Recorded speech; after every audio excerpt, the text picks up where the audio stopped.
Good morning friends. Welcome to my YouTube channel mathematics with Avi Garg. स्वागत है students आप सभी का इस नए लेक्चर में। आज हम एक और एलपीपी सॉल्व करेंगे डायनेमिक प्रोग्रामिंग की हेल्प से। हमने प्रीवियस लेक्चर्स में देखा था कि हम एलपीपी सॉल्व करते थे रिवाइज सिंप्लेक्स मेथड से या फिर सिंप्लेक्स मेथड से। ठीक है, ग्राफिकल मेथड से भी हमने पढ़ा है छोटी क्लासों में। तो स्टूडेंट्स अब हम सीख रहे हैं कि डायनेमिक प्रोग्रामिंग से कैसे सॉल्व करते हैं एलपीपी। तो इसका जो बेसिक लेक्चर था वो हम पहले कर चुके हैं। ठीक है, अगर आप लोगों ने वो नहीं लिया है तो प्लीज़ ले लीजिए, आई बटन में आपको मिल जाएगा इसका फर्स्ट लेक्चर कि एलपीपी को डायनेमिक प्रोग्रामिंग से कैसे सॉल्व करते हैं। उसका लिंक आपको आई बटन में भी मिलेगा और डिस्क्रिप्शन बॉक्स में भी मिलेगा। ठीक है, तो आप वहाँ से देख सकते हैं। ये सेकंड लेक्चर है कि किसी एलपीपी को डायनेमिक प्रोग्रामिंग की हेल्प से हम कैसे सॉल्व करते हैं। तो देखो, जब तक फर्स्ट लेक्चर नहीं लोगे ना ये क्वेश्चन समझ नहीं आने वाला, क्योंकि हमने बेसिक चीज़ें उसी में पढ़ी हैं। जो भी हम फॉर्मूले यूज़ करेंगे वो हमने उसमें पढ़ ली हैं। तो आप लोग सोचोगे अब ये कैसे ले लिया, ये क्यों ले लिया, तो कैसे क्यों उन सब का ही जवाब आपको उस लेक्चर में मिल जाएगा। तो इसीलिए मैं सजेस्ट करूँगी पहले उस लेक्चर को लीजिए आप, देन इसे। क्लियर? देखिए, एलपीपी आपको दिया हुआ है डायनेमिक प्रोग्रामिंग से सॉल्व करना है। तो क्वेश्चन है स्टूडेंट्स मैक्सिमाइजेशन का। अब आपको होगा मिनिमाइजेशन का होता तो हम इसे मैक्सिमम में चेंज करते, क्योंकि जब हमने बेसिक पढ़ा था तो वहाँ देखा था कि किस तरह का पैटर्न होता है। ठीक है, तो maximum z is equal to 3x1 plus 5x2। Constant आपको दिए हैं x1 less than equal to 4, x2 less than equal to 6 और 3x1 plus 2x2 less than equal to 18। Previous question में हमारे दो कंस्टेंट थे। ठीक है, अब की बार जो हमने लिया है उसमें लिए हैं 3 कंस्टेंट। तो यहाँ पर नोटिस कीजिएगा क्या क्या चेंज आते हैं। ठीक है, वहाँ पर 2 वेरिएबल थे और 2 ही कंस्टेंट थे, तो हमारे m और n में कुछ भी फ़र्क नहीं पड़ा था। m की वैल्यू भी 2, n की वैल्यू भी 2। यहाँ पर आ चुका है 3 कंस्टेंट, यानी कि आप लोग देखना स्टूडेंट्स क्या क्या चेंज आ रहे हैं। ठीक है, तो अच्छा क्वेश्चन है, राजस्थान यूनिवर्सिटी में पूछा गया है 2012 में, और मत्स्य यूनिवर्सिटी राज ऋषि भर्तृ मत्स्य यूनिवर्सिटी वहाँ 2018 में पूछा गया है। अच्छा क्वेश्चन है, देखिए। गिवन प्रॉब्लम हैज़ 2 वेरिएबल्स, बिल्कुल हम देख पा रहे हैं x1 और x2 2 वेरिएबल दिए हैं प्रॉब्लम में आपको, और 3 कंस्टेंट है आपके पास। ठीक है, तो इसका मतलब क्या हुआ? So problem can be considered as 2 stage problem. आपको बताया था ना, जितने वेरिएबल होते हैं उतनी ही हम स्टेज लेते हैं। ठीक है, तो यहाँ पर वेरिएबल कितने हैं? 2, यानी कि ये आपकी हो गई एक 2 स्टेज प्रॉब्लम। समझ आया? विद 3 स्टेट पैरामीटर्स, जितने आपके कंस्टेंट होते हैं उतने हम पैरामीटर कंसीडर करते हैं। ठीक है, तो आपके 3 कंस्टेंट है तो 3 होगा स्टेट पैरामीटर। ये सारी थ्योरी हमने m और n लेकर पढ़ी थी प्रीवियस लेक्चर में, इसीलिए मैं बार बार बोल रही हूँ, उसे ले लीजिए, लेक्चर इंपॉर्टेंट है वो। ठीक है, तो देखो आपने 3 स्टेट पैरामीटर्स माने, तो ये 3 स्टेट पैरामीटर्स हो गए, β1 के, β2 के और β3 के। ये 3 हो गए स्टेट पैरामीटर। अब हमने एक स्टेट फंक्शन भी मानना होता है, वो होता है f के, β1 के, β2 के, β3 के। ये हो गया आपको एक स्टेट फंक्शन। ठीक है, जहाँ k की वैल्यू कहाँ तक वैरी करेगी? जितने वेरिएबल होते हैं उतने ही के की वैल्यू होती है। वेरिएबल 2 है, यानी कि के हो जाएगा आपका के इक्वल टू 1,2। के की वैल्यू एक बार 1 रख लेना, एक बार 2 रखेंगे। ठीक है, अब देखो एफ के, β1 के, β2 के, β3 के इज इक्वल टू हम क्या लिख सकते हैं? फॉर्मूला पढ़ा था मैक्सिमम। यहाँ आपके 2 वेरिएबल है तो x1 x2 आ गया। जब हमारे n वेरिएबल होते हैं तो x1 x2 xn आ जाता है। ठीक है, j इक्वल टू 1 2 के, जहाँ k की वैल्यू क्या है? 1 और 2, cj xj। ठीक है, कंस्टेंट किस तरह से लेने होते हैं हमें? Such that summation j equal to 1 2 के A I J X J less than equal to beta I के, जहाँ आई आपका वेरी करेगा 1 2 3। ठीक है, आप लोग देख सकते हैं ना यहाँ पर 1 2 3 आई की वैल्यू। ठीक है, ये फॉर्मूला हमने पढ़ा था बेसिक लेक्चर में। और X J greater than equal to 0 है, ये तुम सभी जानते हैं कि हम यहाँ पर जो भी वेरिएबल लेते हैं उन्हें हम ग्रेटर देन इक्वल टू 0 लेते हैं, इसीलिए हम इन्हें नॉन नेगेटिव रिस्ट्रिक्शन कहते हैं, यानी कि पॉजिटिव। ठीक है, जे वेरी कर रहा है 1 से लेकर 2, जे की वैल्यू 1 और 2, क्योंकि x1 और x2 दो ही वेरिएबल हैं आपके पास। क्लियर, समझ आया। अब देखिए एलपीपी से हम निकालते हैं C1 C2 की वैल्यू। आप इसको और इसको कंपेयर करिए जरा। यहाँ पर क्या लिखा हुआ है, जे की वैल्यू जब वेरी कराएंगे 1 से लेकर के क्या है 1 और 2, यानी कि जे की जगह यहाँ पर एक बार 1 लिखना है और एक बार 2, तो क्या आएगा C1x1 प्लस C2x2। तो यहाँ पर C1x1 प्लस C2x2, तो C1 क्या हो गया 3 और C2 क्या हो गया 5। समझ आया। तो देखो यही लिखा है C1 इक्वस टू 3 और C2 equals to 5। Clear.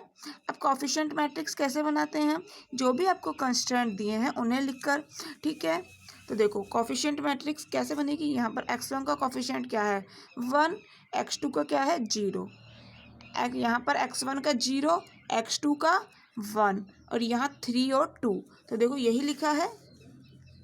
First वाला कंस्ट्रेंट से क्या आ गया, x1 का कोफिशिएंट 1, x2 का 0। सेकेंड वाला कंस्ट्रेंट था x2 less than equal to 6, तो x1 का कोफिशिएंट वहाँ पे 0 है, वहाँ x1 है ही नहीं, तो इसका मतलब कोफिशिएंट 0 है। और x2 का कोफिशिएंट हो गया 1 और नेक्स्ट कंस्ट्रेंट में 3 और 2। अब मैट्रिक्स से आप लोग बता सकते हैं A11 की वैल्यू बताइए। ये आपका A11 होता है, ये होता है A12, तो देखो 1 और 0। ये आपका A21, ये होता है A22, तो A21 और A22। ये क्या होता है A31 A32। देखिए वैल्यूज लग चुके हैं। इसका मतलब क्या है A11 कि फर्स्ट रो का फर्स्ट एलिमेंट, फर्स्ट रो का सेकंड एलिमेंट। ठीक है, यहाँ क्या हो गया सेकंड रो का फर्स्ट एलिमेंट, सेकंड रो का सेकंड एलिमेंट। ठीक है, ये आप लोगों ने पढ़ा होगा स्टूडेंट्स, 11th-12th क्लास में ये चीज़ें हम पढ़ते हैं, मैट्रिक्स की बेसिक चीज़ें।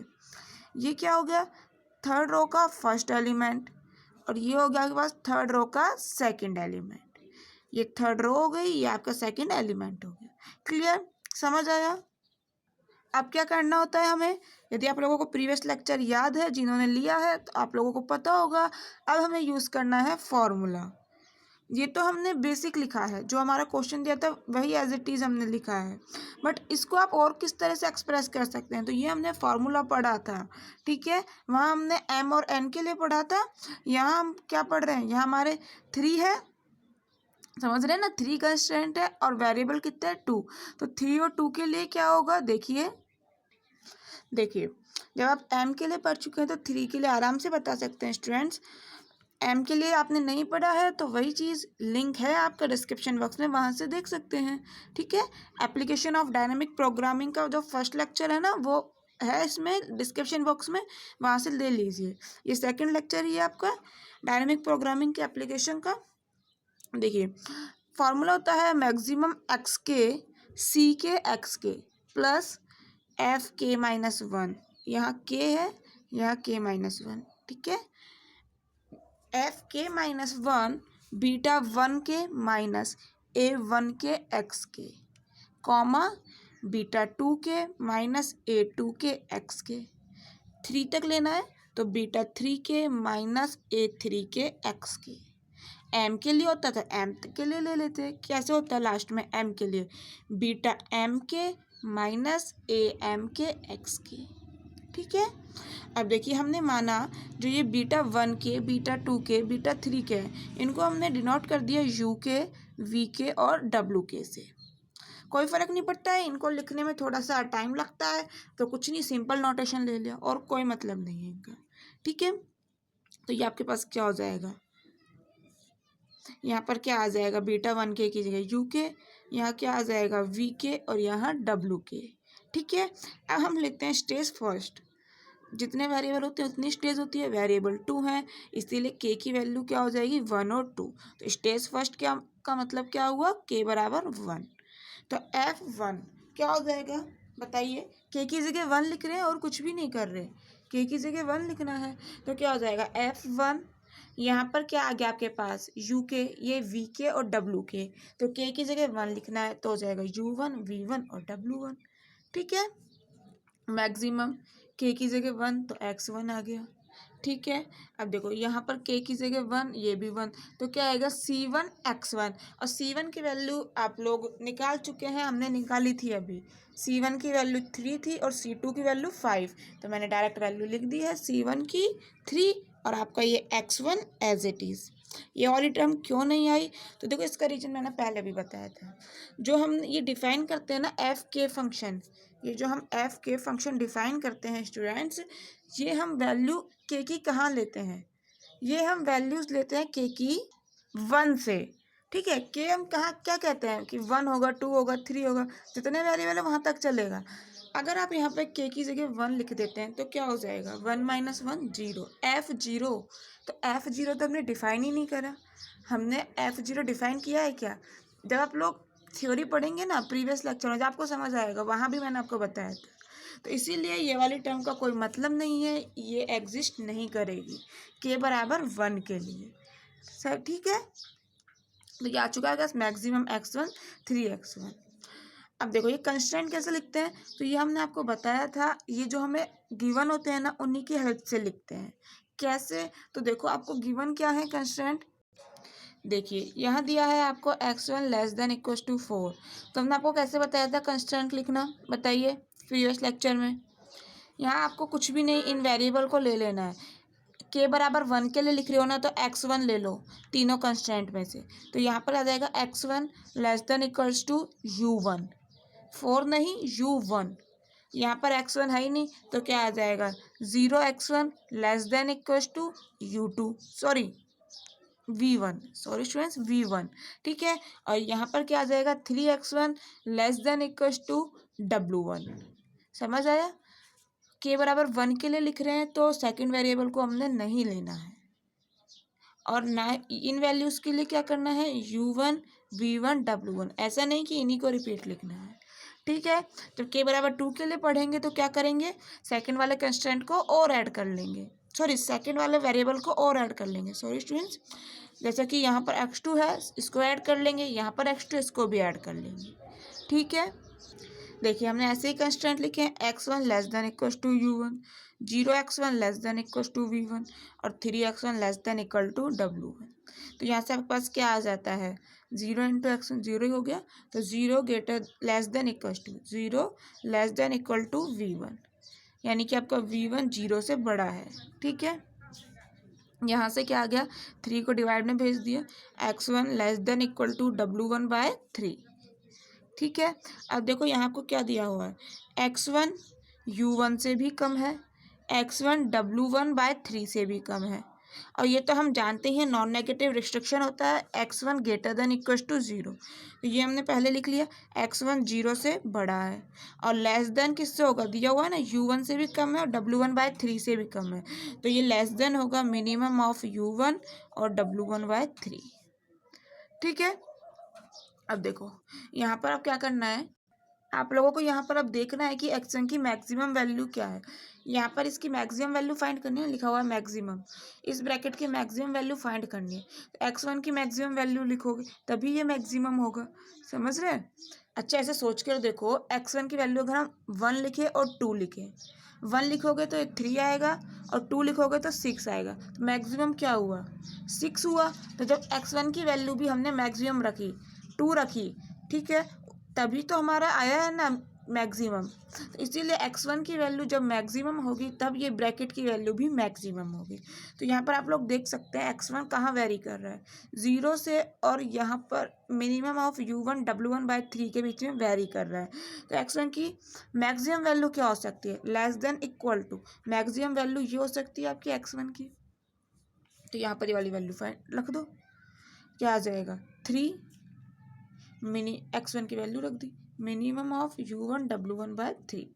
अभी मैक्सिमम का हट जाएगा ना साइन, क्यों, हम x1 की मैक्सिमम वैल्यू रख चुके हैं। ठीक है, at x1 star is equal to ये वाली वैल्यू आपकी, इस वैल्यू पे ही तो हमने निकाला है ना इसकी मैक्सिमम वैल्यू। ठीक है, अब देखिए, अब चलते हैं सेकंड स्टेज पे। तो k बराबर 2 के लिए तो आपके फॉर्मूले में कुछ भी नहीं, k बराबर 2 लिख देना है। ठीक है, तो क्या आ जाएगा आपके पास, देखो F2 U2 V2 W2। ये चीज़ तो आपको क्लियर होगी स्टूडेंट्स, ये हमने जो पहले लिखा था ना फॉर्मूला, ये उससे करा है। समझ पा रहे हैं?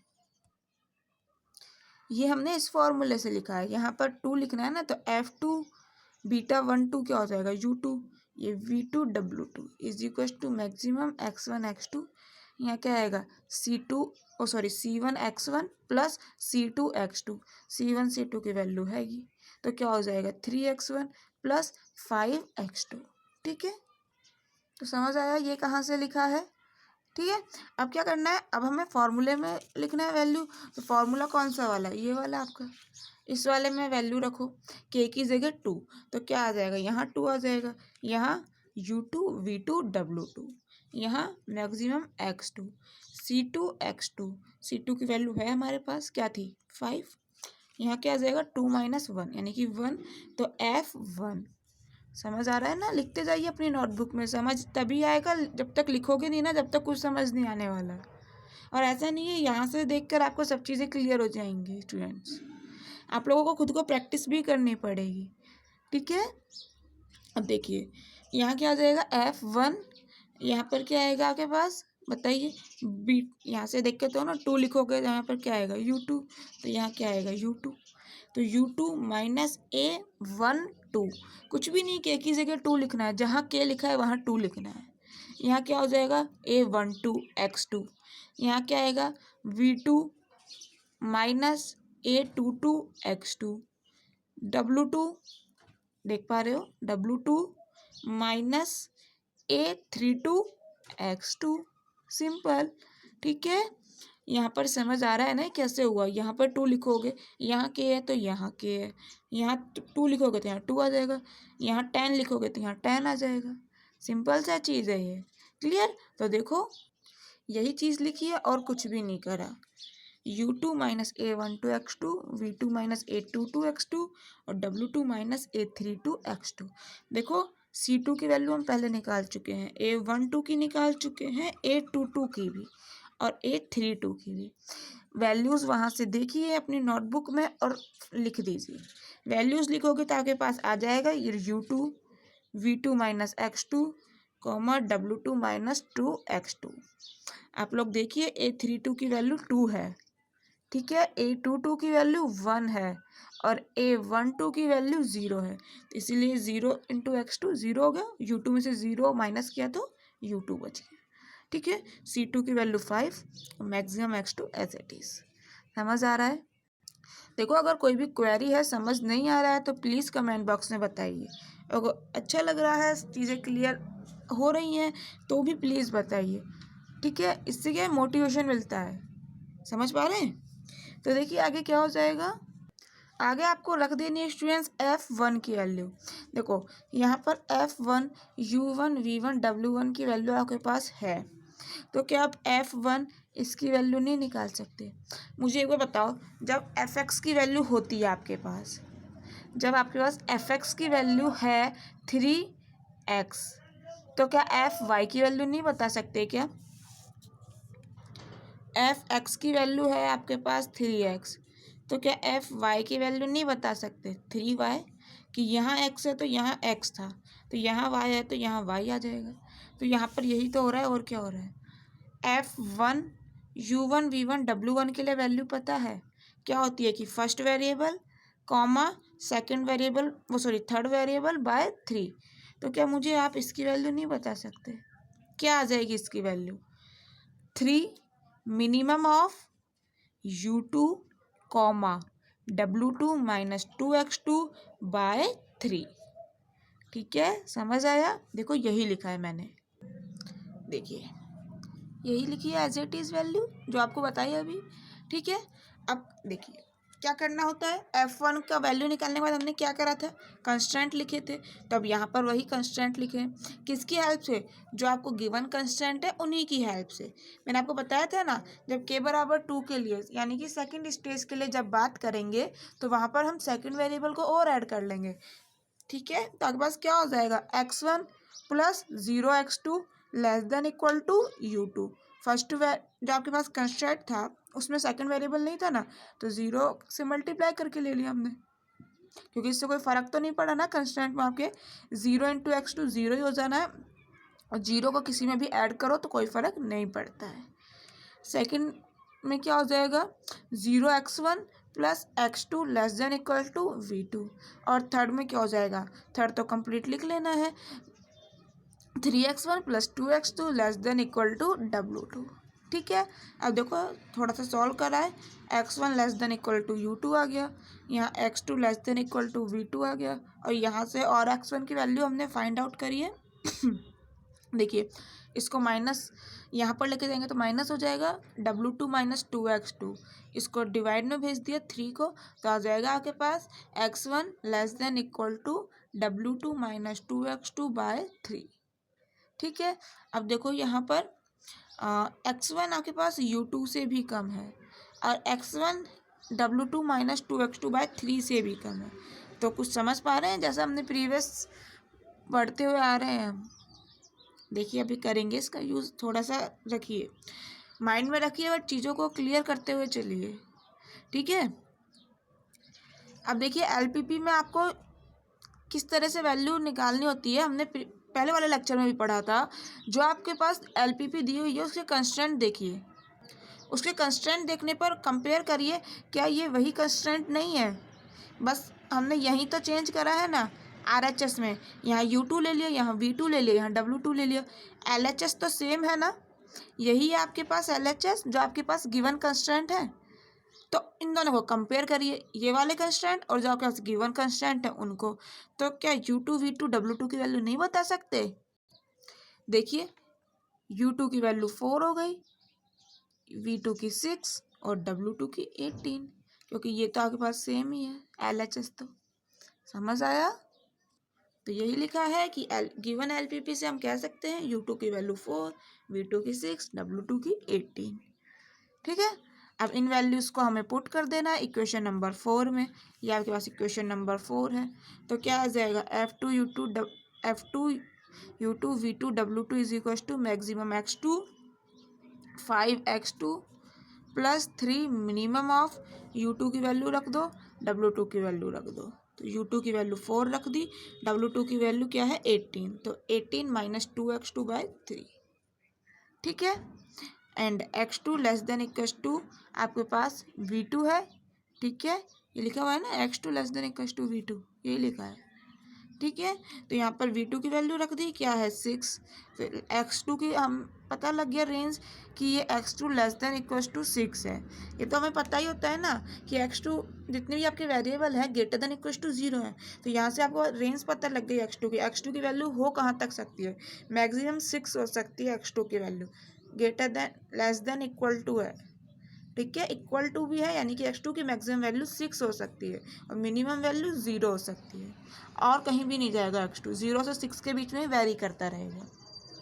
ठीक है, ये हमने निकाली क्यों है, ये हमने निकाली है इसके कारण, क्योंकि यहाँ हमें मिनिमम वैल्यू चाहिए इस ब्रैकेट की, और इस ब्रैकेट में एक ही वेरिएबल है x2, लेने को तो हम ये भी ले लेते, हमने ये वाला कंस्टेंट ही क्यों लिया यहाँ से, ये वाला इसलिए लिया क्योंकि हमें x2 चाहिए, ये रहा x2, x1 का क्या करना है हमें, यहाँ हमें x2 चाहिए। चीज़ क्लियर हुआ। अब देखिए मिनिमम वैल्यू अलग से फाइंड कर रहे हैं हम इसकी, minimum of 4, 18 minus 2x2 by 3। देखो इसकी मिनिमम वैल्यू या तो ये वाली वैल्यू होगी या ये वैल्यू होगी, इन दोनों में से मिनिमम बताना है हमें। तो ये वाली वैल्यू कब होगी और ये वाली वैल्यू कब होगी, यहाँ हम बता रहे हैं x2 की वैल्यूज, x2 पे डिपेंड करता है, इसमें x2 आपके पास देखो x2 की वैल्यू हो कहाँ से कहाँ सकती है, 0 से लेकर 6 तक हो सकती है। तो मुझे एक बात बताओ, जब x2 की वैल्यू 1 रखोगे तो यहाँ पर क्या आएगा, x2 की वैल्यू 1 रखा तो 2 और बचेगा, 18 में से 2 गए, क्या बचा के पास 16, 16 बाय 3, और 4 में मिनिमम क्या है 16 बाय 3, यानी कि 16 में आपको 3 का डिवाइड करना है तो क्या आएगा 5 पॉइंट समथिंग कुछ आएगा, तो 5 पॉइंट समथिंग, और 4 में कौन छोटा है, मिनिमम लेना है, 4 छोटा है तो 4 आ गया। कब, x2 की वैल्यू जब हमने 1 रखी, तो यही चीज़ मैंने लिखी है स्टूडेंट्स यहाँ कि जब आप x2 की वैल्यू 0 से लेकर 3 तक कुछ भी लिखेंगे तो इन दोनों में मिनिमम 4 आएगा। आप लोग निकाल के देखिए, एक एक वैल्यू मैंने भी निकाल के ही देखी है, और कोई मेथड नहीं है। मैंने x2 की वैल्यू पहले 0 लिखी, फिर 1, फिर 2, फिर 3, और जब 4 लिखी हमने, जब हमने वैल्यू 4 लिखी, 4 लिखने पर स्टूडेंट्स मिनिमम वैल्यू आपके पास आती है ये वाली, ठीक है। 3 पर तो दोनों ही सेम आ जाएगा ना, यहाँ पर 3 लिखो, 3 2 ज़ा 6, 18 में से 6 गए 12, 12/3 4, तो दोनों ही मिनिमम है, तो इसीलिए यहाँ पर 3 आ रहा है। इससे कंफ्यूज मत होना, दोनों तरफ 3 इसलिए आ रहा है क्योंकि 3 वैल्यू रखने पर ये भी मिनिमम आ रहा है, ये भी मिनिमम आ रहा है, क्योंकि दोनों ही सेम वैल्यूज होगी ना, 4,4, ठीक है। तो यही तरीका है और कोई तरीका नहीं है। x2 की वैल्यू आपको पुट करके देखनी पड़ेगी। ये हमें पता लग चुका है कि कहाँ तक पुट करनी है, सिर्फ 6 तक, 6 से आगे बढ़ना ही नहीं है। x2 क्योंकि 6 से बड़ा तो हो ही नहीं सकता, लेस देन है, लेस देन इक्वल टू है, क्लियर। तो इसकी मिनिमम वैल्यू पता लग गई, या तो ये या फिर ये। कब? जब x2 3 तक है तब तो वैल्यू ये हो जाएगी, और 3 से और 6 के बीच में है तो वैल्यू ये हो जाएगी। तो ये वाली वैल्यू हम रख देंगे यहाँ पर इस इक्वेशन में। तो क्या आ जाएगा आपके पास, देखिए maximum x2 as it is चल रहा है, 5x2 प्लस इसकी वैल्यू बताइए, वैल्यू हम इसकी निकाल चुके हैं 3 × 4, तो 3 × 4 क्या हो जाता है 12, तो ये 12 आ गया। जब x2 0 से 3 के बीच में है, और जब x2 3 से 6 के बीच में है तो ये वाली वैल्यू रख दो यहाँ पर, तो क्या आ जाएगा 3 × ये वाली वैल्यू, ये आपका 3 एज इट इज चल रहा है ना, और ये वाली वैल्यू हमने लिख दी, ठीक है, समझ आया। अब हमें क्या करना है, इनकी इन दोनों में से मैक्सिमम x2, तो हमें यहाँ क्या करना है कि x2 की वैल्यू मैक्सिमम क्या रखें ऐसी कि यहाँ पर इन दोनों में से कोई ना कोई एक मैक्सिमम मिल जाए। यही तो करना है ना, हमें यहाँ मैक्सिमम वैल्यू फाइंड आउट करनी है इस ब्रैकेट की। तो पहले थोड़ा सा सॉल्व कर लेते हैं, 5x2 + 12, और इसको सॉल्व कर लीजिए।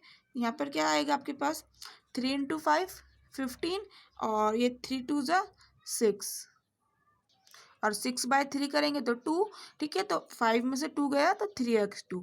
आप नॉर्मल सा ऐसा कर लीजिए, 3 से 3 कैंसिल हो गया, सिंपल कैलकुलेशन, और 5x2 में से 2x2 गए तो क्या बचा 3x2, और ये आपका 18 एज इट इज, 3 से 3 कैंसिल आउट, ठीक है। x2 की हमने रेंज लिख ली। अब आप यहाँ पर वैल्यू निकाल के देखो कौन सी मैक्सिमम आ रही है, ये मैक्सिमम आ रही है कि ये मैक्सिमम आ रही है। तो हमने वैल्यू निकाली, x2 की वैल्यू क्या रखी हमने, यहाँ पर क्या हो सकती है मैक्सिमम वैल्यू x2 की 3, और यहाँ x2 की मैक्सिमम वैल्यू 6, तो हमने यहाँ पर 3 रखी, तो इसकी वैल्यू निकाली, तो ये आ रहा है आपके पास 27, रख सकते हैं।